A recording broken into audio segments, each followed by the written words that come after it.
volta com o terceiro bloco com Renata Moecchio. Renata, uma situação dificílima como jornalista ou como colunista. Que eu tenha vivido, que eu Sim. tenha passado? Como eu tô... Mas difícil mesmo. Assim, eu tive que fazer isso. Olha só, eu acho que nesses 3 anos, Júlio, eu não passei por nenhuma situação assim, limite, né? O propósito da coluna, especialmente do universo feminino, no Café com Ela, que é uma entrevista também suave, trazendo o perfil das pessoas, não tive nada que me ocorra assim, de saia muito justa, de alguma situação. Nunca teve que noticiar alguma coisa triste? Ainda não, eu espero que isso não aconteça nunca, que eu só possa... Eu sou mesmo romântica, né, iludida. Eu gosto de falar de coisas legais, de pessoas bacanas. Esse lado aquariano, assim, romântico, ele prevalece. Se um dia precisar, vamos lá, né? Então, aí você falando... Uma coisa difícil, olha, que você me falou. Em janeiro eu perdi meu pai, né? Eu não o via há 25 anos aí pela separação da família. Meu pai médico, 2 especialidades, sempre clinicou, atuou em Tatuí.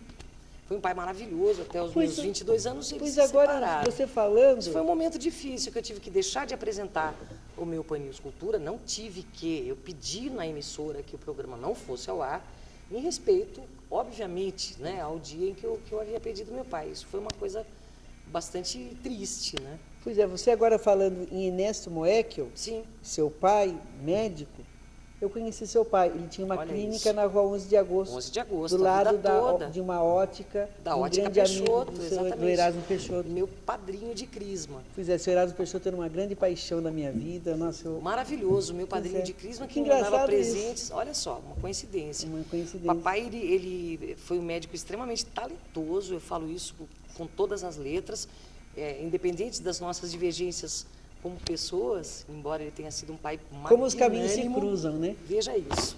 Ele, assim que se formou médico, ele foi a Tatuí, montou lá a sua clínica, fez 2 especialidades, otorrino e oftalmologia, e lá ele atuou durante toda a vida dele, tanto que ele foi enterrado em Tatuí. Em Tatuí. Ele E adotou como como que cidade foi, dele. como que foi a sua ida para o jornal Ipanema? Como que se deu essa história? Porque nesse romantismo todo, Sim. nisso tudo, vamos ver. Então, o lado bonito. Mas eu tive aí várias... Porque agora...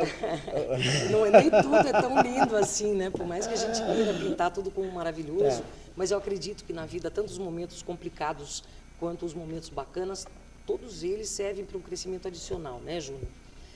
O meu primeiro trabalho foi no cartório Vitor Monaldo, fiquei lá 3 anos e meio, depois de formada em Direito. Queria muito ser locutora de rádio, porque eu tinha um complexo imenso da minha voz quando eu era garotinha, por ser a minha voz grave. Minha avó ligava em casa e falava, Ricardo, eu falava, não, vó, é a Renata, né? E um tio avô uma vez me falou, sua voz é linda, é roquinha, é diferente. Eu acreditei nele. E depois... E ele estava certo, né? Que bom, né? Ele me ajudou muito nesse sentido, tio Arquimedes, irmão da vovó. E depois de 3 anos e pouco de cartório, eu fui procurar o Teodoro Mendes Júnior, na então Rádio Meridional, que é um amigo muito querido, e falei, Júnior, eu quero trabalhar em rádio, seu xará, né? Mas, Renata, o que você quer fazer? Você é locutora? Eu falei, eu não sou, mas eu quero fazer locução. E ele me abriu um espaço. E eu apresentei um programa chamado Viagem Musical, ao vivo, das 9 a meio-dia, durante muitos anos lá. Depois abri uma agência de publicidade, chamada Intervalo, que eu dirigi durante 9 anos, que me tomou muita energia. Foram anos de sucesso e os últimos 2 de cansaço. E aí eu resolvi começar a pintar mandalas de vinil, abrir uma lojinha de artesanato. E nesse tempo, Júnior, há 3 anos atrás, através da fotógrafa do jornal, a Juliana Moraes, uma grande amiga, que me ajudava ali também na loja, ela é talentosa para fazer peças de gesso e tudo isso, ela comentou com o Kiko Palhato no jornal. Artesanato ou obra de arte? Então, é complexo de terceiro mundo a gente chamar de artesanato, é arte, né? Ela comentou com o Urbano Martins, que é o editor, e com o Francisco Palhato. Olha, a Renata trabalhou tanto em rádio, não quer conversar com ela. Aí, Júnior, o Francisco me chamou para um bate-papo, uma reunião. E aí eu posso te dizer que eu fui realmente abençoada, porque me surgiu a oportunidade de integrar a equipe da Rádio Jovem Pan, que já foi Rádio Ipanema e hoje é satélite, mas com um grande espaço local. concomitantemente com o Jornal Ipanema, que faz parte do mesmo grupo, né, e o portal. É a mesma rede. A mesma rede, Tá. né, da família Palhato, que são pessoas, eu posso dizer, de todo o meu coração, excelentes. Tanto o Francisco quanto a Juliana, eles têm a visão do empresariado moderno, eles sabem, eles são visionários. Só assim, entendendo um pouquinho, você acredita que quando você fala assim, são empreendedores, são Sim. visionários, essa paixão não é à toa. Sim. Eu penso assim, é muito bom a gente trabalhar com pessoas do bem. Não tenha dúvida. E eu não os conheço, mas agora eu também quero os conhecer, mas você Você com certeza vai se me encantar. passa uma verdade. O seu Sim. olhar, quando fala, Que bom. é uma coisa muito verdadeira. Você há de e se assim, encantar. e eu acho que Mesmo. realmente o sucesso de todos esses empreendimentos não Sim. vem por acaso. Né? De forma e alguma. hoje a Renata, atrelada a esse trabalho, foi somar um sucesso. E esse sucesso se dá a essa atmosfera gostosa, porque Sem por você dúvida. falar, você transmite isso. Isso, E eu eu acho que procuro- isso é muito bom. Que bom, né? você sentiu toda a verdade que eu tento passar. Claro, são seres humanos. Francisco Palhato, nosso querido Kiko, Juliana Palhato, cada um ali cuidando do seu setor. São extremamente jovens, mais jovens do que eu, também sou extremamente jovem. Mas você vê ali o empreendedorismo e a inteligência, a sacação de ouvir o funcionário, de saber o que ele está pensando, de ouvir o colunista, de ouvir o editor, de trocar ideias, de se manter antenado com o que está acontecendo e manter uma relação Humana. dia a dia de família. Então, isso eu até comentei com você no intervalo aqui do programa. Em 3 anos de coluna, eu tenho sugestões, claro, mas eu nunca tive uma palavra cortada, Júnior.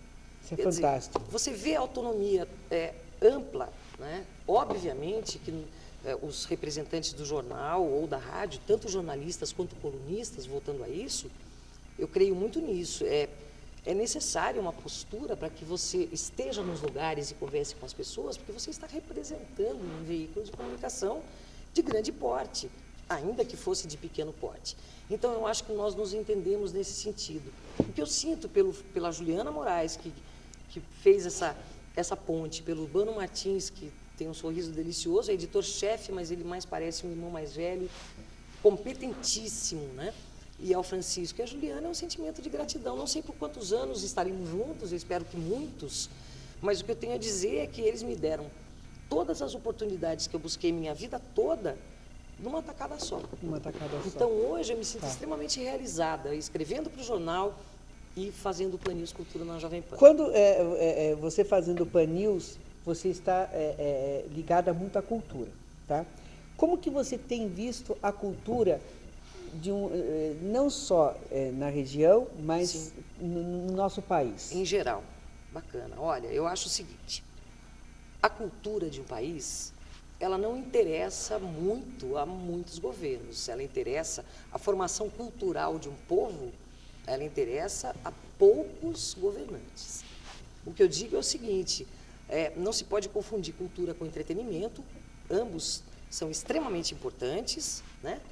Mas eu acho que um governo bacana, um governo legítimo, seja de que partido for, ele tem que se preocupar em formar culturalmente um povo.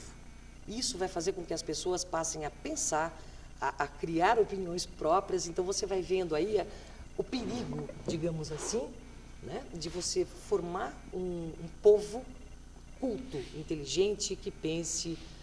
Então, cada vez que eu vejo em Sorocaba, em região, no estado e no país, um fomento à cultura, ao teatro, ao cinema, à leitura, literatura é fundamental antes de tudo, na minha modestíssima opinião, né? Eu acho que isso demonstra o interesse de um governo em formar, não agora, mas daqui 5, 10, 20 anos, cabeças pensantes. Mas, e você acha que isso, em termos de Sorocaba, em termos de região, tem funcionado? Você vê uma política clara para isso? Eu acho que existe um empenho muito grande. Eu acho que instituições como SESC, SESI, Prefeitura de Sorocaba, através da Secretaria da Cultura e Lazer, muitas vezes em parceria com outras secretarias, trazendo hoje para Sorocaba entretenimento e cultura praticamente todos os dias, Júnior. Quando eu entro no ar para falar do Pan News Cultura, hoje eu posso dizer que um cidadão sorocabano pode ir às ruas para se divertir com um bom programa cultural gratuito, praticamente todos os dias, né? E isso visto de um modo amplo, eu acho que um grande país ele vai se formar com cabeças pensantes, com pessoas formadas, cultas. O perigo, né, para os governos, eu acho, é que as massas de manobra elas tendem então a terminar. Esses eventos e tudo isso que acontece está espalhado por toda a cidade, abrangendo periferia, Sim. ou está assim nas vitrines? Não, eu acredito, pelo que eu divulgo e pelo que eu sei hoje, tem projetos da prefeitura como Banda no Coreto, entre outros, que levam cultura, entretenimento, música de boa qualidade aos bairros. Entendo pouco de política, não sei quanto é a verba da Secretaria da Cultura a despeito das outras, acho que melhorou muito, sim, e acho também, Júnior, que há muito para se fazer, muito, e sempre. Por exemplo? Sempre fomentar a cultura, destinar verbas interessantes, porque a gente fala educação e cultura, são coisas interligadas, né? Eu coloco muito a educação como beabá, você aprender e tal, mas a cultura é você formar as próprias opiniões, né? Então, você falou fazer o quê? O que vem sendo feito, está ótimo. Nós mencionamos aqui um novo teatro que vai acontecer em Sorocaba, que já está em construção, o próprio SESC, né? E o SESI também já está ganhando um teatro novo, em breve. Maravilhoso, eu tenho divulgado muito as atividades do SESI daqui de São Paulo. Então, eu acredito que isso tudo, trazendo todo o público, o povo mesmo, né, para que entenda que um ator está no palco não só para entreter, mas que ele estudou, Júnior, ele leu muito, ele pesquisou muito para poder passar aquela arte que emociona o cidadão. É uma forma de fazer com que ele entenda que ele também precisa estudar, ler, ter sua própria opinião. Né? Mas aí eu vou voltar lá Tá. quando nós começamos a falar, no nosso primeiro bloco, quando eu falei sobre a ética do jornalista, a Sim. ética da profissão. O ator está no palco tentando formar, né? E o jornalista e o colunista, nós também acreditamos Informar. nisso, né?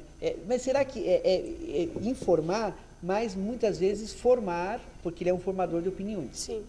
Você acredita que o jornalismo que é feito hoje, ele informa mais ou forma mais? No sentido de que ele presta uma assessoria mesmo de ensinamento e de abrir os olhos, ou ele está apenas assim, é isso?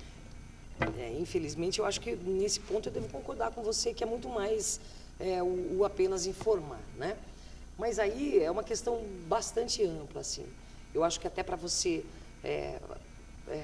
o verbo aprender, ele já tem que vir de uma forma diferente, passar, aí nós entraríamos no mérito da educação, enfim.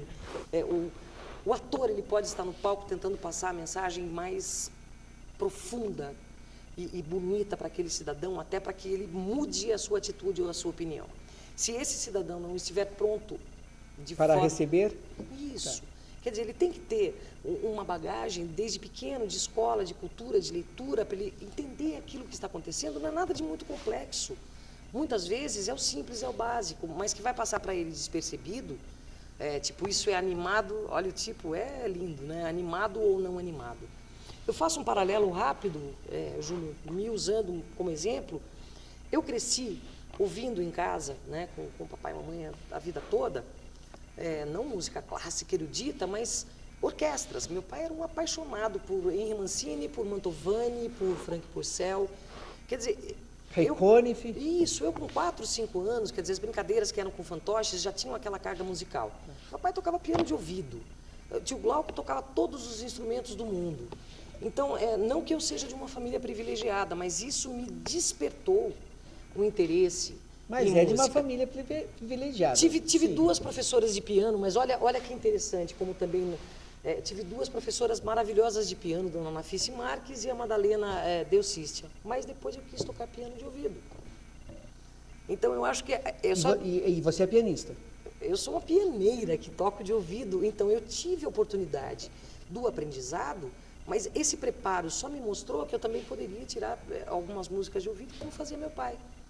Então, o que eu acho que, no geral, de forma absolutamente geral, se as boas coisas culturais, educacionais, chegarem às pessoas de uma forma simples e básica, mas de forma que desperte nelas a vontade de prosseguir conhecendo, cada um vai buscar o seu conhecimento. Vale a pena. Sem dúvida. Então, mas é necessário. Isso, necessário, mas sempre lembrando que a ética é fundamental. Sempre em todos para os quem sentidos. está formando uma opinião. Sem dúvida nenhuma.